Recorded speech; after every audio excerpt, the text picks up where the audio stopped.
Hi നമസ്കാരം. നമ്മൾ ഇന്നൊരു വോയിസ് ഓവറുമായിട്ട് വന്നിരിക്കുന്നുണ്ട്. കുറേ കാലമായി വോയിസ് ഓവർ ചെയ്യണമെന്ന് വിചാരിച്ചിട്ടിരിക്കുകയാണ്. വോയിസ് പക്ഷേ നമ്മൾ ചെയ്യുമ്പോൾ നമ്മൾ അത്ര ക്ലാരിറ്റി ഉണ്ടാകുമോ എന്ന് അറിയാത്തതുകൊണ്ടും വോയിസിൻ്റെ കുറച്ചും കൂടെ ഹാഷാണ്. അപ്പോൾ അതുകൊണ്ടാണ് വോയിസ് ഓവർ നമ്മൾ കൊടുക്കാതിരിക്കുന്നത് മാക്സിമം. ഇപ്പോൾ ഇത് ബ്രദറിൻ്റെ ഒരു ഹൗസ് വാമിങ്ങിൻ്റെ വീഡിയോ ആണ്. ആക്ച്വലി നമ്മൾ നാട്ടിൽ വന്നപ്പോൾ ഉള്ളതാണ് കേട്ടോ. ഞാൻ ഇടാൻ കുറച്ച് ഡിലേ ആയിപ്പോയി. അപ്പോൾ കൊച്ചിയിൽ ഒരു വീട് വാങ്ങി, അപ്പോൾ അതിൻ്റെ ഹൗസ് വാമിംഗ് ആണ്. അപ്പോൾ നമ്മളെല്ലാവരും നാട്ടിൽ വന്ന സമയത്തായിരുന്നു ഹൗസ് വാമിംഗ് ഉണ്ടായിരുന്നത്. ഒരു 3 ബെഡ് അപ്പാർട്ട്മെൻറ്റാണ് കേട്ടോ. 3 ബെഡ്റൂം ആൻഡ് കിച്ചൺ അങ്ങനെ അപ്പാർട്ട്മെൻറ്റാണ്. നല്ല ബ്യൂട്ടിഫുൾ ആയിട്ടുള്ളൊരു ഹൗസുമാണ് കേട്ടോ അവരിൽ. അപ്പോൾ എല്ലാവരും കൂടെ ഒത്തുകൂടി നമ്മളൊരു ഹൗസ് വാമിംഗ് തീരുമാനിച്ചു. ഒരു റൂം അവരുടെ ഓഫീസൊക്കെ ആയിട്ട് വെച്ചേക്കുവാണ്. പുള്ളി ഡയറക്ടറാണ്. അപ്പോൾ ഒരു റൂം ഫുള്ളി ഓഫീസും ബാക്കി 2 ബെഡ്റൂമുമായിട്ടാണ് കേട്ടോ അറേഞ്ച് ചെയ്തിരിക്കുന്നത്. നല്ല ബ്യൂട്ടിഫുൾ ആയിട്ടുള്ളൊരു ഹൗസും നല്ല ലൊക്കേഷനുമാണ്. കൊച്ചിയിലാണ് കേട്ടോ, തമ്മനത്താണ്.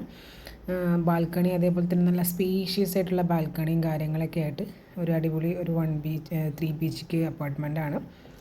അപ്പോൾ നമ്മളെല്ലാവരും കൂടെ ഒരു എൻജോയ്മെൻറ്റും കുട്ടികളും ഫാമിലിയും എല്ലാവരും കൂടെ ഒത്തുചേർന്ന ഒരു വീഡിയോ. അവർ ഇൻറ്റീരിയർ അവർ ഫുള്ളി എല്ലാം സെറ്റ് ചെയ്ത് തന്നു കേട്ടോ. നമ്മൾ വീഡിയോ അപ്പാർട്ട്മെൻറ്റ് എടുക്കുമ്പോൾ അവർ തന്നെയാണ് അതിൻ്റെ ഇൻറ്റീരിയേഴ്സ് ഫുള്ളും ചെയ്തു തന്നതും എല്ലാ കാര്യങ്ങളും. ബാക്കി കുറേയൊക്കെ മെയിൻ്റനൻസ് വർക്കുകളൊക്കെ നമ്മൾ ചെയ്യേണ്ടി വന്നിരുന്നു. കാരണം കൊച്ചി ആയതുകൊണ്ട് അറിയാമല്ലോ നിങ്ങൾക്ക്, അവിടെ കൊതുകും കാര്യങ്ങളൊക്കെ ഉള്ള ഏരിയ ആയതുകൊണ്ട് തന്നെ നമ്മൾ അങ്ങനത്തെ ഷീറ്റ് കാര്യങ്ങളെല്ലാം അഡീഷണലി വെക്കേണ്ടതും.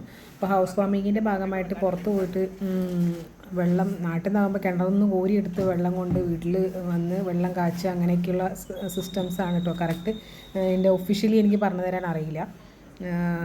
അപ്പോൾ ഗ്രഹനാഥ കൊണ്ട് വെള്ളം കൊണ്ട് വെക്കണം എന്നുള്ളതൊക്കെയാണ് നമ്മുടെ ഇവിടുത്തെ ആചാരം.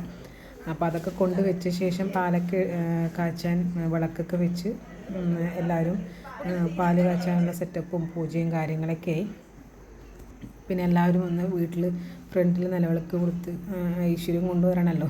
അപ്പോൾ അതിൻ്റെ വിളക്കും കാര്യങ്ങളൊക്കെ എല്ലാവരും ഗ്രഹനാഥനും ഗ്രഹനാഥിയും അവരുടെ അച്ഛനും അമ്മയും പിന്നെ എൻ്റെ ബ്രദറിൻ്റെ വൈഫിൻ്റെ അച്ഛനും അമ്മയും പിന്നെ എൻ്റെ അമ്മയും, അപ്പോൾ എല്ലാവരും കൂടെ വിളക്കൊക്കെ വെച്ച് നല്ല ബ്യൂട്ടിഫുള്ളായിട്ടൊരു ചടങ്ങായിരുന്നു. ആക്ച്വലി നമ്മൾ 1 മന്തേ നാട്ടിൽ വന്നിട്ടുണ്ടായിരുന്നുള്ളൂ. 1 മന്ത് ഫുള്ള് നമ്മൾ ബിസി ആയിരുന്നു.